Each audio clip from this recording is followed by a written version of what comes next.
Halo sahabat foodies, ketemu lagi di Belajar Bis Kuliner bersama saya, Danis Punto Adi, educator at Foodies Academy. Hari ini kita akan membahas bersama mengenai 7 cara meningkatkan produktivitas produksi dapur. Oke, kita mulai satu persatu ya. Yang pertama, untuk dapat meningkatkan produktivitas dapur, kita harus bisa mengubah waktu produksi. Jadi, dari setiap menu ya yang kita produksi di dapur kita harus paham nih. Misalnya kita punya 10 menu nih. Masing-masing menu ini memiliki periode waktu berapa lama. Misalnya nih, menu 1, 10 menit, menu 2, 8 menit, menu 3, 5 menit, dan seterusnya. Tujuannya apa? Tujuannya untuk kita bisa mengidentifikasi kira-kira produk yang paling laku dijual di outlet kita itu produksinya butuh waktu berapa lama. Jangan-jangan menu yang terbanyak yang dijual di dalam outlet kita itu proses produksinya paling panjang sampai 10-15 menit. Yang terjadi apa? Wah, pasti antrian jadi panjang, konsumen bakal komplain. Nah, jika kita sudah mengetahui berapa lama panjangnya waktu produksi setiap menu, kita bisa membuat planning jadinya. Oke, untuk menu-menu nih yang putarannya sangat cepat sekali, kita bisa membuat target tidak boleh lebih dari 3 menit. Nah, sehingga ketika kita sudah menetapkan target tersebut, kita bisa mereview nih. Dari tadi ya, menu yang punya 10 menit tadi. Itu 10 menit itu ada berapa proses? Anggaplah dalam 10 menit proses produksi tadi, ada 10 tahapan kerja. Kita review lagi satu persatu. 10 tahapan kerja tadi, setiap tahapan butuh waktu berapa menit. Ada nggak yang kita bisa cut? Ya? Atau ada nggak yang kita bisa hilangkan prosesnya? Salah satunya dengan melakukan outsourcing di luar, yang tadi ya prosesnya preparation di dalam dapur, sekarang di luar.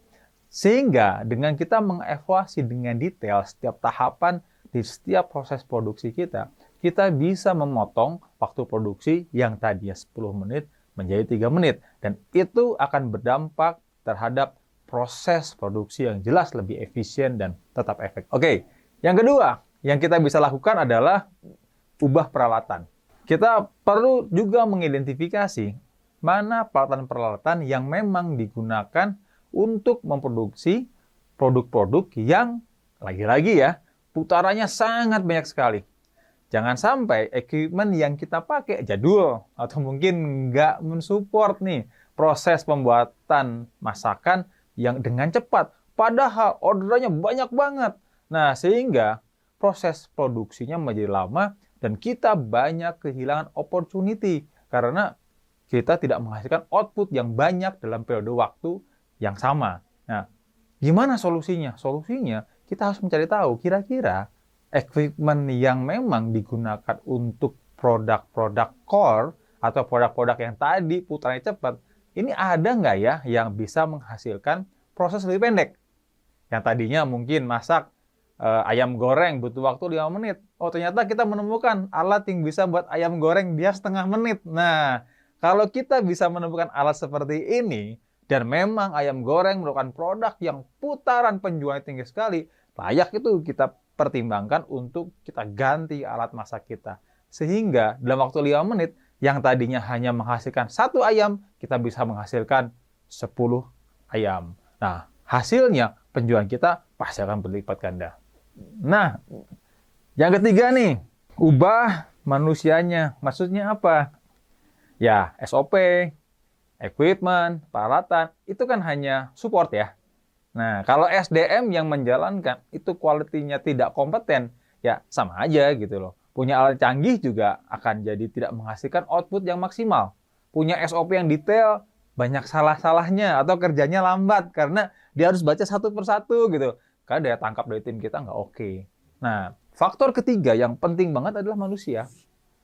Jadi, ketika kita sudah punya proses yang pendek, kita sudah punya equipment yang canggih, kita harus review orangnya. Kita harus review yang menjalankan proses produksinya. Apakah dia sudah cukup kompeten nggak untuk menjalankan proses produksi di dapur? Kalau memang sudah cukup, ya sudah. Berarti kita bisa melakukan improvement sambil jalan. Tapi jika memang sudah kita training, kita sudah latih, kita sudah evaluasi, hasilnya tetap nggak maksimal, itu saatnya kita harus ganti SDM-nya. Yang keempat, ubah SOP. Ada yang sering diskusi dengan saya, Mas, SOP itu boleh dirubah apa enggak? Oh boleh, asal dengan catatan, tidak boleh merubah standar rasa, standar visual, dan standar experience dari sebuah produk. Jadi, itu adalah goalnya.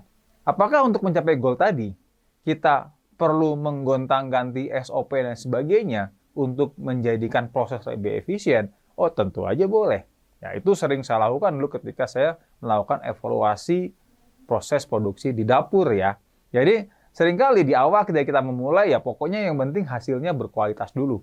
Produknya oke, stabil dulu. Tapi tahap berikutnya, ketika kita udah mendapatkan titik kualitas yang kita mau dalam proses produksi dan dapat stabilitasnya, kita harus berusaha mencari ya proses yang lebih efisien, dan lebih efisien. Dan salah satu caranya adalah dengan kita mereview SOP kita. Kira-kira ada nggak yang kita bisa lakukan improvement dalam SOP yang sudah ada? Oke, yang kelima, ubah menunya. Nah, ini menarik nih. Ketika kita berjualan, ya, seringkali terjadi adalah proses ya di dapur menjadi lambat, periode waktu distribusi ke konsumen menjadi lama, karena ada beberapa menu yang kita jual itu butuh proses yang kompleks dan panjang. Nah, ini kita harus cek, ini kita harus review. Jika itu adalah menu-menu core, ya tentunya kita harus melakukan improvement yang tadi di poin ini bisa keempat atau kedua ya, atau misalnya ketiga atau ke satu untuk melakukan improvement sehingga produk core tadi penjualnya tinggi, tapi proses produksinya juga menjadi lebih cepat dan efisien. Nah, tapi yang gawat adalah ternyata yang membuat tim kerjanya lambat, yang membuat proses produksi di dapur itu menjadi tidak cepat, itu adalah produk-produk yang ternyata nggak terlalu laku. Dan kita nggak sadar. Nah, artinya apa? Kita kalahnya dua kali. Udah kalah dari si itu produk sebenarnya nggak terlalu laku. Yang kedua, SDM kita, resources kita, energi kita habis untuk nge-treatment produk yang nggak terlalu laku tadi.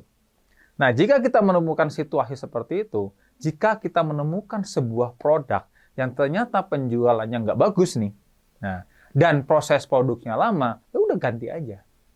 Ya, dengan produk pengganti yang bisa mensubstitusi, yang berpotensi untuk kita up penjualannya dan menjadi produk yang disukai konsumen. Tentunya ketika melakukan replacement produk ini, kita harus belajar dari pengalaman sebelumnya. Jangan sampai sama-sama ribetnya. Nah, produk yang baru ini kita harus buat lebih simpel, lebih sederhana, dan lebih menguntungkan. Oke, yang keenam, ubah desain dapur atau bar. Nah, ini juga penting banget dan sangat efektif untuk membuat proses produksi di dapur kita menjadi lebih efisien dan tentunya lebih efektif. Saya dulu ada bisnis bakso ya, di mana ketika awal saya membangun bisnis bakso, ya, saya punya sistem proses produksi itu di belakang, di preparation di dapur terpisah, ya, dan kemudian baru melakukan proses produksi dari awal atau setengah jadi ya paling hebatnya sampai akhir ketika ada orderan masuk. Yang terjadi adalah ketika konsumen tiba-tiba datang dengan jumlah yang banyak, wah itu bagian dapur kerepotan tuh. Harus handle traffic sebanyak itu, sedangkan banyak hal-hal yang harus dilakukan ya, dari mulai preparation lah, mungkin barangnya udah habis harus disiapin dulu menjadi barang setengah jadi, baru kemudian finishing. Jadi prosesnya panjang. Itu membuat antrian banyak, seolah-olah keren ya antrian banyak. Tapi sebenarnya nggak keren. Sebenarnya ketika antrian banyak opportunity yang hilang. Bayangkan nggak ada antrian, bayangkan putarannya cepat sekali. Mungkin salesnya akan bisa 2 kali, 3 kali lebih banyak lagi.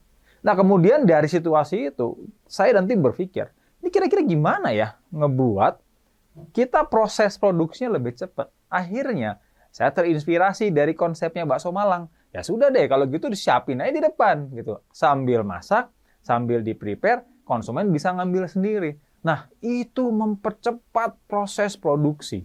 Yang tadinya orang dari mulai order sampai akhirnya dapetin produk mungkin butuh waktu sekitar 15 menit, 10 menit paling cepat, udah paling hebat. Kalau antrian banyak bahkan ada sampai 20 menit. Dengan perubahan layout di dapur, proses produksi kita rubah juga, itu konsumen dari mulai dia order sampai dapetin produknya kurang dari 5 menit. Dan ini tentunya punya impact yang besar ke bisnis kita, konsumen happy, cuan kita tambah banyak. Dan yang terakhir, ya yang ini paling penting, kita udah punya equipment bagus, kita punya sistem bagus, orang yang bagus, kita harus punya sistem kontrol atau monitor. Sehingga kita harus membuat target. Jadi, jika kita sudah mendesain sedemikian rupa proses yang ada di dapur kita harus punya patokan. Setiap konsumen order sampai barang datang, maksimal berapa menit? Apakah 5 menit? Apakah 3 menit? Apakah 7 menit? Ya, tergantung ya dari proses yang teman-teman sudah lakukan ya, improvement di lapangan. Nah, target tadi harus kita sosialisasikan ke tim kita. Dan itu menjadi KPI, menjadi tolak ukur kinerja mereka untuk kita bisa evaluasi apakah tim yang di lapangan ini bisa menjalankan proses dengan efektif dan efisien sehingga target waktu yang kita set dengan berbagai perbaikan-perbaikan di awal tadi itu memang tercapai. Nah, KPI ini tentunya harus juga diikuti dengan sistem reward dan punishment. Sehingga proses produksi di dapur ini menjadi proses yang efektif untuk mencapai tujuan dengan 3 kunci. Punya SDM yang handal, disupport dengan SOP yang jelas dan efisien, dan yang terakhir disupport dengan equipment yang mumpuni. Oke, sahabat foodies, terus tungguin video terbaru kami ya. Silahkan di-subscribe YouTube Foodies Channel, dan jangan lupa untuk like, komen, dan share video ini sebanyak-banyaknya, agar makin banyak juga yang bisa mendapatkan manfaatnya. Jangan lupa subscribe di Foodies YouTube channel di tombol subscribe agar kita bisa mendapatkan update berbagai video terbaru dari Foodies dan juga share ke berbagai grup video-video pembelajaran dari Foodies. Ikuti kelas-kelas Foodies terbaru dan sekolah bisnis kuliner, kunjungi www.foodies.id.